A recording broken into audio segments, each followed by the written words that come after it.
Assalamualaikum warahmatullahi wabarakatuh. Saya Dewi Anasari Rahab, NIM 0501193165. Saya dari kelas EKI 6E. Tujuan saya membuat video kali ini untuk memenuhi tugas mata kuliah Ekonomi Pertanian dengan dosen pengampu Bapak Ahmad Fadlan SE MSI. Di pertemuan ini saya akan menjelaskan mengenai komunikasi dan pengambilan keputusan. Untuk komunikasi dalam kehidupan sehari-hari kita sudah lakukan atau sering kita lakukan dengan yang namanya dengan komunikasi, baik komunikasi kepada orang tua maupun komunikasi antar sesama. Kita sudah biasa melakukan komunikasi atau interaksi kepada sesama dengan baik. Jadi, dalam teori ini komunikasi dimaknai sebagai informasi yang ingin kita sampaikan atau dimaknai dengan informasi yang kita terima, supaya kita tidak salah paham dalam menangkap atau mencerna suatu informasi.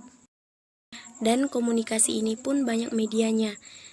Media itu kalau secara religinya kita setiap hari itu beribadah. Berarti komunikasi ini dikatakan komunikasi antar hamba dengan Tuhannya. Selanjutnya ada komunikasi verbal dan nonverbal, di mana komunikasi verbal itu komunikasi secara langsung.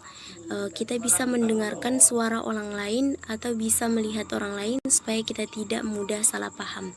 Sedangkan komunikasi nonverbal ini kita mendengar suaranya tapi kemungkinan tidak terlihat orangnya.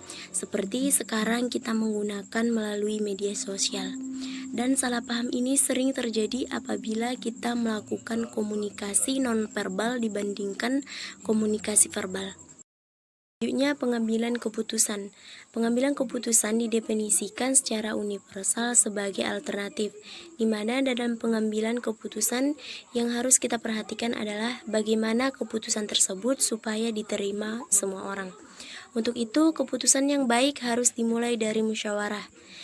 Di mana dalam proses musyawarah itu apabila kita memusyawarahkan suatu masalah, tapi yang pertama dilakukan adalah mengidentifikasi suatu masalah. Dan di mana pengenalan masalah atau kesempatan muncul dan diagnosis dibuat.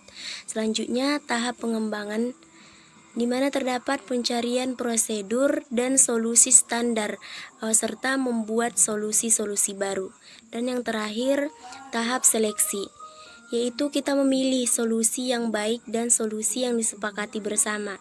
Tapi yang penting setiap diawali dengan musyawarah, maka keputusan bersama itu harus dilaksanakan dan diterima. Sekian penjelasan dari saya, kurang lebihnya saya mohon maaf. Akhirul kalam, assalamualaikum warahmatullahi wabarakatuh.